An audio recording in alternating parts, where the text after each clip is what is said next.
In some ways, these are dark times for human rights. But while the autocrats capture the headlines, they have spawned a powerful resistance. The excesses of autocratic rule are fueling a reaction. Now, there's no doubt that authoritarianism is on the rise, with Brazil's Bolsonaro being the latest example. He joins the ranks of people like Erdogan, Sisi, Duterte, Orban, Putin, Xi Jinping, and Trump.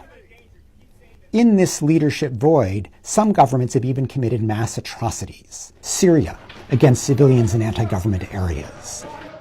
Myanmar against Rohingya Muslims. The Saudi-led coalition against Yemeni civilians. That's the bad news. But what's impressive as you look back over the past year has been the pushback. We've seen large demonstrations in Poland and Hungary. Voters ousted corrupt or autocratic rulers in Malaysia, Maldives, and Armenia. There's a new reformist prime minister in Ethiopia. U.S. midterm voters rebuked Trump's divisive policies.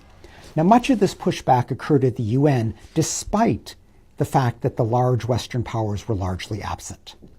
With the help of a number of Muslim governments, the UN launched a high-level investigation of Myanmar army atrocities against the Rohingya. A number of smaller European governments led the UN to continue a war crimes investigation of Yemen despite intense Saudi opposition. The leading chemical weapons agency was empowered for the first time despite Russian opposition to identify who used chemical weapons in places like Syria.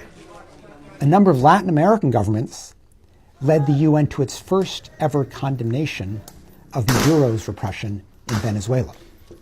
Intense European pressure on Putin led him to agree to a ceasefire in Syria's Idlib province, where 3 million civilians were at risk of a bloodbath. The last year shows that even in dark times, it is possible to defend human rights. Indeed, there is a responsibility to do so. That's the message of this year's Human Rights Watch World Report.